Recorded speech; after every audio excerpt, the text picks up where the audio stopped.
Ustazah nak cerita pada anak-anak. Masa Ustazah sekolah menengah, dulu Ustazah sekolah menengah Ma'had Muhammadi Lil Banat Kota Baru, Kelantan. Tahu sekolah tu? Tahu. Di Kelantan, Kota Baru, sekolah Ma'had. Ustazah orang Ganong, tapi duduk di negeri ni 12 tahun dah.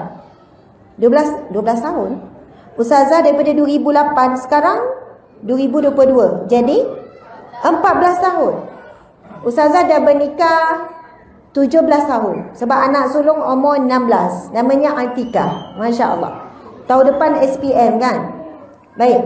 Yang kedua lelaki. Namanya Luqman. Ada 4 anak lelaki. 4? Betul lah, 4 anak lelaki dan 3 anak perempuan. Seronok dia orang tu kan? Tak apa, kita bagi. Oh, belakang tu yang bising. Oh, tak apa. Saya suka suara latar macam ni, menghidupkan suasana. Nanti kita bagi upah makan lollipop. Okey. Apa dia? Oh, nak Pizza Hut dan. Order, Haikal order Pizza Hut. Pizza Hut hantar tak kat sini ya? Oh, tak. Hantar. Sudah. Order je Pizza Hut ya. Nak Pizza Hut juga? Orderlah 10 keping Pizza Hut. Bagi upah ni. Tukar sorak belakang ni dengan anak-anak ni ya. 10 Pizza Hut yang besar-besar tu ya. Mak-mak tak payah ya.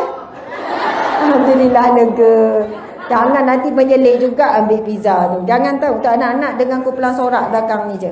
Okey. Jalankan tugas anda sampai akhir ya. Okey. Tuan puan dimati Allah sekalian. Ini betul-betul ni. Diorang betul-betul order tu ya.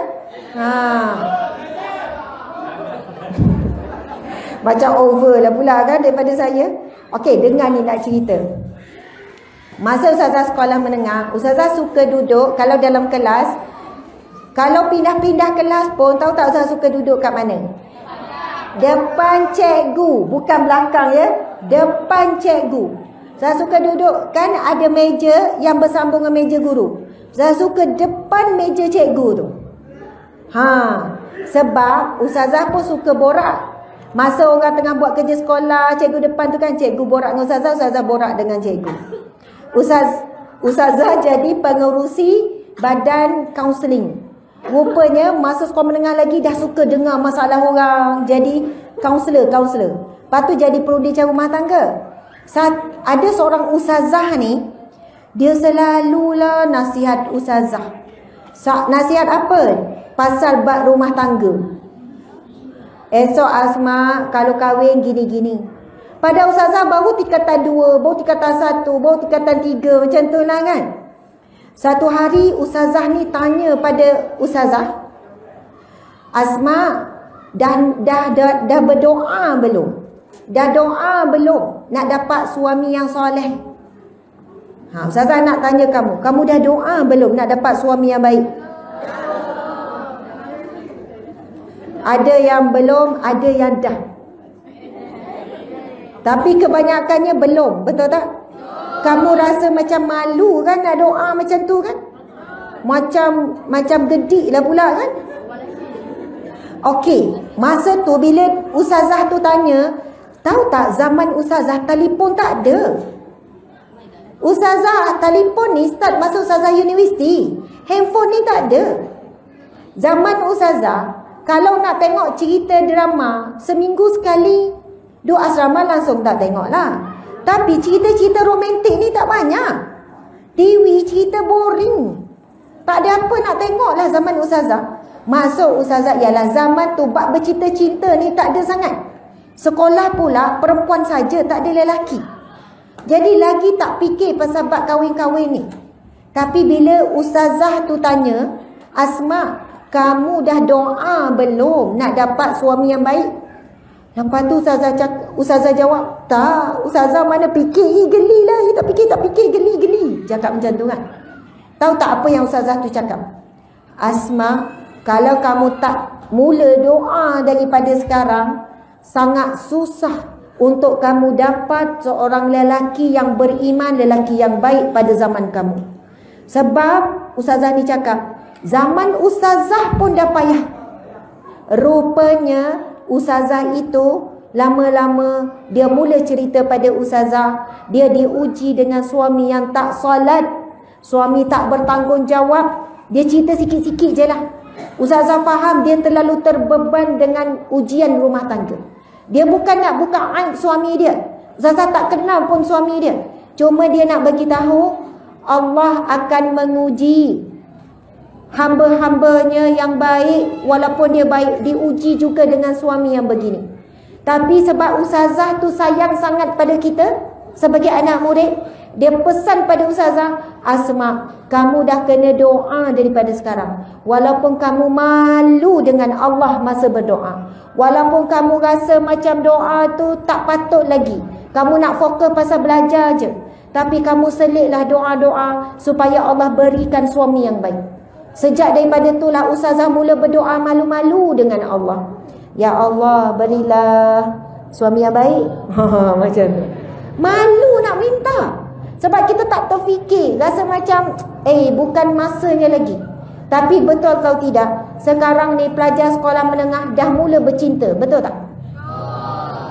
Bahkan ada pasangan bercinta dah panggil mama papa, betul tak? Tapi memang ada, ustazah jumpa. Kamai lagi dah panggil mama papa masa bercinta. Yang tak panggilnya nenek atuk je. Mama papa, anja sayang, abang. Oh baby, ada panggil baby. Tuan tu yang belakang tu, isteri kena panggil baby. Panggil baby tak? Okey, nanti kita cari siapakah isteri mereka, nak sahkan, betul tak? Selamatlah. Masya Allah. Astagfirullahaladzim. Oh, orang rumah duduk kat rumah amboi. Kena bawa keluar rumah juga. Kesian orang rumah tu. Ini bukan ciri-ciri suami yang tak. Tak, dia orang baik. Masya Allah. Okey. Tapi kena dengar juga ceramah saya ni ya. Masya Allah. Tuan-puan dimati Allah sekalian. Sebenarnya bukan perempuan saja. Ustazah nak pesan kepada anak-anak muda hari ini, bahkan kepada ibu dan ayah. Saya dah mula doa untuk anak-anak saya, walaupun anak-anak masih sekolah menengah baik sekolah rendah. Bila doakan kebaikan anak, ya Allah jadikanlah anak-anakku anak yang soleh dan soleha, dan kurniakanlah buat anak-anakku pasangan yang soleh dan soleha. Saya nak tanya ibu ayah, kalau besok-besok anak tu nikah, bermasalah dengan suami, masalah tu pergi pada kita ke tidak? Pergi. Masalah tu tetap datang kepada kita. Masalah itu tetap jadi masalah kita. Sebab itu ramai ibu bapa, dia hanya fokus doakan tentang anak-anak. Dia lupa nak doa perkara yang sangat penting, iaitu ya Allah kurniakanlah buat anak-anakku pasangan yang soleh, pasangan yang beriman, pasangan yang baik, pasangan yang bertanggungjawab dan sebagainya. Sebab jika kita tidak mampu nak didik anak kita, insya-Allah suami dia, isterinya akan mampu mendidik anak kita. Ramai mana ibu bapa yang jumpa saya, dia kata syukur ustazah, anak saya ni dulu sekian-sekian, tetapi dengan kelembutan isterinya, dengan kesolehan isterinya, anaknya berubah daripada tak solat jadi solat. Sebab itu ibu bapa jangan berhenti mengalah dalam mendidik anak, sebab doa adalah senjata paling utama. Saya nak cerita satu kisah seorang lelaki ni. Dia jutawan, kaya raya, muda lagi dah jadi jutawan. Umur 20 lebih. Asal daripada orang daripada luar negara, datang ke Malaysia, terus jadi toke besar. Dan dia bukan bangsa Melayu lah, nikah dengan orang Malaysia, orang Melayu kita, subhanallah. Dia cakap, ustazah, yang ubah diri saya adalah isteri saya. Saya dulu apa kejahatan saya tak buat, apa maksiat saya tak buat. Duit hujung jari saja. Saya nak sebut pun malu ustazah. Semua maksiat, semua perkara-perkara jahat yang tergambar, yang ustazah boleh list, semua saya buat.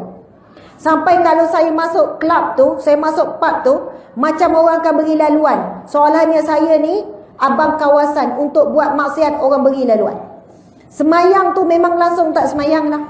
Lepas tu Allah takdirkan bernikah dengan seorang wanita yang baik. Puasa tak pernah puasa, tak nak puasa. Orang Islam daripada kecil. tapi kehidupan jauh daripada agama. Kemudian Allah takdirkan dapat isteri yang baik. Isteri ni dia kata, isteri saya ustazah sangat ajaib dan seorang wanita yang paling penyabar dalam dunia. Dia sabar pujuk saya supaya solat sampai bawa air wuduk dan wudukkan saya. Dia sabar pujuk saya supaya puasa daripada saya tak pernah puasa.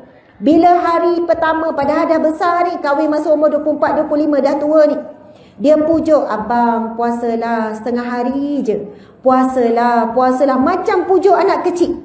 Dan isteri saya tak bagi saya buat kerja apa pun, suruh rehat, suruh tidur, support ni, suruh puasa ni.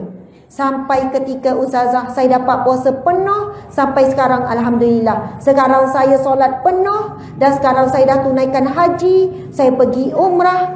Subhanallah, Allahu Akbar. Sebab itulah anak lelaki, kalau kita nampak hari ni macam tak ada harapan, sampai kahwin pun belum semayang, tapi barakah doa kita kalau Allah temukan dengan isteri yang salihah, ia akan mengubah keluarga itu menjadi keluarga syurga. Pasangan itu yang kita sebut ada syurga pada pasanganmu. Allahu Akbar. Sama juga kisahnya, ramai mana wanita-wanita ketika hidup di bawah jagaan ibu ayah, dia dalam keadaan tidak menunaikan kewajipan agama, tapi lepas nikah dapat suami yang baik. Itu yang kita sebut ada syurga pada pasanganmu. Allahu Akbar.